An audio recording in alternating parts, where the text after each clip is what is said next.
Apprends-la l'histoire avec Kid Islam. Kid Islam présente l'histoire du prophète Houd alayhi salam, plus un petit quiz en fin de vidéo. Longtemps après le prophète Nuh alayhi salam, les habitants de la terre se partagèrent à nouveau entre croyants et non-croyants. Allah Azzawajal, qui aime ses créatures, voulut donc à nouveau leur rappeler de se souvenir de lui. Pour cela, il choisit un homme du nom de Houd alayhi salam pour les guider dans le bon chemin et les mettre en garde contre la désobéissance qui mène à la punition ou contre l'adoration des idoles de pierre, des statues et de toute autre forme d'association à Allah ash-shirk. Houd alayhi salam vivait dans une très grande ville du nom de Iram, dans une région appelée Al-Ahqaf, les dunes de sable, qui se trouve au Yémen. D'ailleurs, Allah Azzawajal cite plusieurs fois son peuple dans le Coran et notamment dans la sourate Al-Fajr, lorsqu'Allah Azzawajal dit « Alam tara kayfa fa'ala rabbuka bi'ad, irama dhati al-imad, allati lam yukhlaq mithluha fil bilad » Ce peuple est aussi souvent associé au peuple de Thamoud qui fut le peuple du prophète Salih alayhi salam. La ville de Houd et de son peuple alayhi salam était entourée de plaines au sol fertile et fécond, de la bonne terre où tout pousse à profusion, des céréales, des arbres fruitiers, des plantes de toutes sortes et des fleurs exubérantes. Cette nature généreuse attirait des oiseaux en grand nombre qui embellissaient de leur présence un décor déjà fort attrayant. Allah Azzawajal dota l'endroit d'un fleuve généreux aux eaux abondantes permettant ainsi aux paysans d'irriguer leurs terres à volonté. L'eau leur assura le bonheur et la quiétude ainsi que l'insouciance. Comme nous l'enseigne Allah Azzawajal dans le Coran en disant « Nous avons fait de l'eau toute chose vivante ». De plus, pour augmenter leur bien-être et leur aisance, Allah Azzawajal leur attribua des animaux de toutes sortes. Les habitants que l'on appelait les Addites étaient donc riches, forts et puissants. Or toute leur richesse les avait rendus orgueilleux. Ils ne pensaient qu'à eux, ne comptaient que sur eux-mêmes, et comme les gens du peuple de Nuh alayhi salam, ils avaient oublié Allah Azzawajal. Ils semèrent ainsi le mal autour d'eux, agressant injustement les plus faibles d'entre eux. Leur force physique les poussait au mépris d'autrui, à l'orgueil, l'arrogance et la malfaisance. Sans foi, sans loi, sans pitié, rien ni personne ne semblait leur résister. Allah Azzawajal parle d'eux dans le Coran en disant « Et quand vous sévissez contre quelqu'un, vous le faites impitoyablement. » Ils se comportaient en véritables tyrans. Ayant atteint un tel degré de sauvagerie, Allah Azzawajal voulut les soustraire à cet égarement dans lequel ils étaient plongés depuis qu'ils s'étaient éloignés de la voie d'Allah. Houd alayhi salam rappela à son peuple les bienfaits qu'Allah Azzawajal leur avait accordés, comme jamais il n'en avait accordé à un peuple avant eux. Il leur recommanda d'adorer Allah Azzawajal le seul, l'unique, et de s'écarter de toute forme d'association, ash-shirk. Il leur dit « Adorez Allah, vous n'avez point de divinité à part lui, vous n'êtes que des forgeurs de mensonges. » De plus, ce peuple était querelleur et robuste. Lorsqu'il utilisait la force pour contrôler ses ennemis, il le faisait avec une rare cruauté et donnait ainsi l'impression d'être invincible. Allah leur attribua des palais, des ateliers, de l'eau, de la nourriture, une bonne santé, le tout afin qu'ils soient reconnaissants et qu'ils l'adorent seul sans rien lui associer, mais en vain. Et pourtant, Houd alayhi salam les avait mis en garde en disant « Rappelez-vous les bienfaits d'Allah afin que vous réussissiez ». Autrement dit, il leur demande d'être reconnaissants envers leur Seigneur s'ils veulent réussir dans ce monde et dans l'au-delà, fid dunya wa fil akhirah. De même qu'il leur rappela un autre bienfait d'Allah « Bâtissez-vous par frivolité sur chaque colline un monument ?» C'est-à-dire qu'ils construisaient des palais sans aucune nécessité, eux qui habitaient déjà d'immenses tentes. Pourquoi consacrez-vous tant d'efforts, leur dit Houd alayhi salam, de temps et d'argent à construire des palais qui ne vous sont d'aucune utilité? Au lieu de cela, pourquoi n'adorez-vous pas votre Seigneur si généreux envers vous? Puis, Houd alayhi salam leur rappela un autre don d'Allah Azzawajal à leur égard. Et édifiez-vous des châteaux comme si vous deviez demeurer éternellement. Pensez-vous, leur dit-il, que ces monuments vont vous assurer l'éternité, que vous ne mourrez pas? Enfin, il leur rappela une dernière fois la générosité d'Allah Azzawajal envers eux en leur disant « Craignez celui qui vous a pourvu de toutes les bonnes choses que vous connaissez, qui vous a pourvu de bestiaux et d'enfants, de jardins et de sources. Je crains pour vous le châtiment d'un jour terrible. » Ce n'était pourtant pas faute de les avoir prévenus, mais sa tribu se détourna de l'appel de Houd alayhi salam. Il était difficile aux Hadith de croire qu'un homme issu de leur tribu puisse détenir la parole de vérité de la part d'Allah Azzawajal. Pourtant, le message qu'apportait Houd alayhi salam était d'une sagesse évidente. Que leur demandait-il sinon de n'adorer qu'Allah qui les a créés, qui les a gratifiés de tous ses bienfaits, par opposition à leurs statues, leurs idoles qui ne parlent ni n'entendent et ne leur sont d'aucun secours. Houd alayhi salam leur dit Comment osez-vous vénérer ces statues dans vos demeures alors que seul Allah, l'unique, est digne d'être adoré?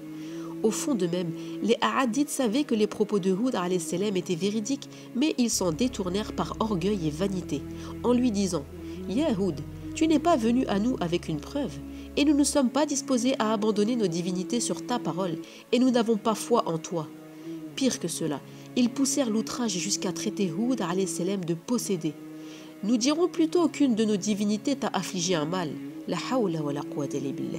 Quelle arrogance une fois de plus montre ce peuple. Quand Houd alayhi salam appela son peuple à Allah azza wa jal et qu'il leur parla de la prière, ils se détournèrent de lui. Pourtant, il voulait les aider de tout son cœur, car parmi eux, il y avait ses voisins, ses amis. Mais les voyant plongés dans l'égarement, Houd alayhi salam voulut les mettre en garde contre la punition divine.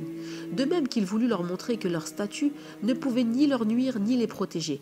Enfin, il leur fit comprendre qu'ils ne craignaient pas leurs idoles, car il est insensé de craindre des statues qui ne parlent ni ne bougent. Il leur dit « Je vous défie, vous et vos idoles, de me nuire en quoi que ce soit. Je m'en remets à Allah, lui seul peut nuire ou secourir. Je prends Allah à témoin, et vous aussi soyez témoins qu'en vérité je désavoue ce que vous associez en dehors d'Allah. Rusez donc tous contre moi et ne me donnez pas de répit. » En défiant son peuple et leurs idoles, Houd alayhi salam savait bien qu'il ne risquait rien, car Allah azza wa jal le protégeait et lui assurait la victoire. Houd alayhi salam, détenteur d'une parole de vérité, s'en remit totalement à Allah azza wa jal, car il était convaincu qu'Allah le préserverait du complot de ses ennemis. Il dit « Je place ma confiance en Allah, mon Seigneur et le vôtre, et quiconque place sa confiance en Allah, Allah lui suffit. Hasbi Allah wa ni'mal wakil. » Houd alayhi salam savait qu'Allah azza wa jal les punirait tôt ou tard s'ils ne changeaient pas. C'est pour cela qu'à la fin, il finit par craindre pour les Ahadites un châtiment divin, car ils persistaient dans l'impiété, la violence et l'égarement. Les notables et les riches de la tribu s'adressaient à Houd alayhi salam avec arrogance. « Nous te voyons en pleine sottise. » Ainsi donc, Houd alayhi salam, prophète doué d'un esprit équilibré, d'une intelligence vive et d'un savoir étendu, passait aux yeux de son peuple pour un faible d'esprit. C'est ainsi que Houd alayhi salam leur disait « N'êtes-vous pas doué de raison pour réfléchir? Je ne vous recommande que la bienfaisance, la justice, la vérité, alors que vous choisissez la malfaisance, l'injustice et le mensonge. » En fait, les Ahadites possédaient un esprit mais ne réfléchissaient pas, des oreilles mais n'écoutaient pas, des yeux mais ne voyaient pas, subhanallah. Ils se comportaient comme des animaux, encore que les animaux ont l'excuse de ne pas être dotés d'intelligence, alors que le peuple des Ahad était doué de raison mais n'en tirait aucun profit. Les conseils et les efforts de Houd alayhi salam n'ont eu aucun effet sur les Ahadites, car ils étaient aveuglés par l'orgueil, l'arrogance et la suffisance. Ils disaient « Qui est plus fort que nous ?» La hawla wa la quwwata illa billah. Ont-ils oublié que c'est Allah azza wa jal qui les a créés? Ils s'imaginaient que la puissance de leur corps les mettait à l'abri de toute adversité, car les habitants des cités alentours, moins solides qu'eux, ne résistaient pas aux Ahadites et subissaient leur tyrannie et leur oppression. Tout cela leur donnait un sentiment d'invincibilité. Ainsi, ils défiaient Houd alayhi salam en lui disant « Nous ne t'écouterons pas, ni ne te suivrons. Toi qui nous menaces d'un châtiment divin, montre-nous donc ce châtiment si tu es véridique. » C'est ainsi que Houd alayhi salam leur fit comprendre que par leurs paroles et leurs actes, ils ont provoqué la colère d'Allah azza wa jal sur eux ainsi que son châtiment. Les Ahadites avaient ainsi délaissé leur religion, la foi pure qui consiste à adorer Allah azza wa jal, l'unique at-tawhid sans rien lui associer, pour lui préférer leur statut qu'ils fabriquaient de leurs propres mains. Pour avoir délaissé le bien pour le mal, voilà donc que ce peuple allait faire face à un malheur que nul ne pouvait éloigner et un châtiment auquel nul ne pouvait se soustraire. Houd alayhi salam se mit à implorer Allah azza wa jal en lui disant « Ya Allah, apporte-moi secours parce qu'il me traite de menteur. » Allah azza wa jal les priva ainsi de pluie. Les terres qui étaient fertiles et verdoyantes deviennent arides, désertiques et nulle végétation n'y poussait plus. Toute trace de verdure avait disparu. Les oiseaux eux-mêmes avaient quitté la région. Cela pour prix de leur ingratitude envers leur Seigneur le généreux. Au lieu d'être reconnaissants envers Allah azza wa jal pour tous ses bienfaits, les Ahadites préféraient se complaire dans une révolte ou pire encore dans l'idolâtrie. Ils se retrouvèrent ainsi dans la misère et la désolation, affamés dans un désert aride, levant les yeux au ciel espérant une goutte de pluie. Pendant des jours et des jours, il n'y eut aucun nuage dans le ciel. Les rivières et les puits étaient secs désormais. La nature et les hommes avaient soif. Ont-ils alors compris que c'est Allah azza wa jal qui est le plus puissant, que sans son aide et ses bienfaits, ils ne pouvaient rien? Non. Malgré ce dernier avertissement, le peuple de Had ne décida pas à croire en Allah azza wa jal et à suivre les conseils du prophète Houd alayhi salam. Alors Allah Azzawajal envoya un nuage noir effrayant et terrible. Les habitants pensaient qu'un grand orage s'annonçait et qu'il allait enfin pleuvoir. Ils ne se sont pas inquiétés, mais il s'agissait en fait de la punition qui leur était destinée. Ils allaient être punis car ils étaient dans l'erreur. En effet, on n'a pas le droit d'être dur et mauvais avec les autres pour se sentir plus fort, subhanallah. Apercevant enfin un nuage au loin, ils se mirent à espérer en criant « Voici un nuage qui nous apporte de la pluie !» Disant cela, ils oublièrent le défi qu'ils avaient lancé à Houd alayhi salam. Ce dernier leur dit « Au contraire, c'est cela même que vous cherchiez à hâter, c'est un vent qui contient un châtiment douloureux. » Lorsque les nuages arrivèrent à leur niveau, ils virent des ténèbres les couvrir, des éclairs jaillir de toutes parts. Le tonnerre se mit à éclater avec fracas, semant la tourmente et l'effroi dans les poitrines. Ils comprirent que ces nuages n'apporteraient pas de la pluie, mais bien le châtiment qu'ils appelaient de leur vœu par le passé. C'est un vent qui contient un châtiment douloureux, détruisant tout par le commandement de son Seigneur. Tout fut détruit, dévasté, palais, tentes, biens, animaux, tout disparut d'un trait. Allah Azzawajal leur a envoyé en effet un vent violent et glacial en un jour néfaste et interminable. Les nuages approchaient de plus en plus, puis un vent de tempête avait soufflé pendant 7 nuits et 8 jours. Les arbres furent arrachés, les hommes mis en pièces, les maisons s'étaient écroulées, mais le prophète Houd alayhi salam et les quelques hommes qui avaient cru en lui furent sauvés. Ce furent des jours terribles. Les Aradites cherchèrent en vain des refuges contre ce châtiment d'Allah. Eux qui étaient aveuglés par l'orgueil, leur corpulence, leur santé et leur force, les voilà à présent allongés, sans vie, jonchant le sol comme des troncs de palmiers secs, comme des souches de palmiers évidées. Allah Azzawajal ne laissa aucun survivant de ce peuple tyran. Quant à Houd alayhi salam et à ses compagnons fidèles et croyants, Allah par sa grandeur les protégea par un effet de sa grâce. Bien qu'ils étaient dans les mêmes lieux que les Radites, ils furent préservés et ils sortirent sains et saufs de la terrible épreuve. Or nous l'avons sauvé, lui et ceux qui étaient avec lui. Gloire à Allah Azzawajal. Ils furent châtiés en ce monde et ils subiront dans l'au-delà, el-akhira, un supplice douloureux pour prix de leurs œuvres. Ils associèrent en effet à Allah Azzawajal d'autres divinités, désobéirent au prophète du Seigneur des mondes Houd alayhi salam. Voilà ce que devint ce peuple pervers. Maintenant, place au quiz pour voir si tu as bien compris l'histoire.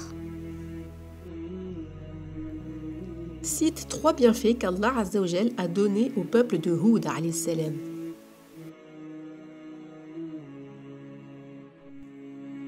Des jardins, des sources d'eau, les Hadides étaient aussi riches, forts et puissants. واتقوا الذي أمدكم بما تعلمون أمدكم بأنعام وبنين وجنات وعيون. Comment s'appelait la ville où vivait Houd alayhi salam et son peuple?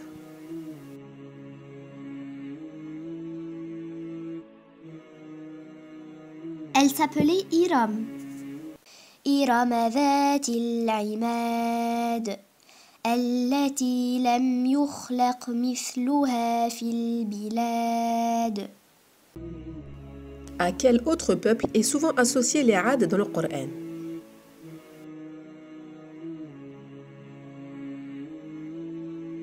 Ils sont souvent associés au peuple de Thamoud, qui est le peuple du prophète Salih alayhi salam.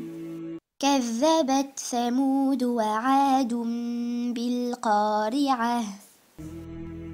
Qu'espérait le peuple de Houd alayhi salam en observant le ciel?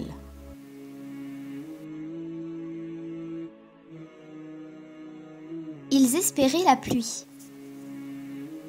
فلما رأوه عارضا مستقبل أوديتهم قالوا هذا عارض ممطرنا بل هو ما استعجلتم به ريح فيها عذاب أليم. Quelle a été la punition finale d'Allah Azzawajal sur le peuple de Houd alayhi salam et pour combien de temps?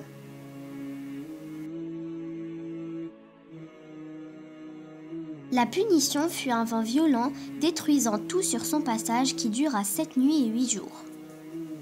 وَأَمَّا عَادٌ فَأُهْلِكُوا بِرِيحٍ صَرْصَرٍ عَاتِيَةٍ سخرها عليهم 7 ليال و8 أيام حسوما فترى القوم فيها صرعا كأنهم أعجاز نخل خاوية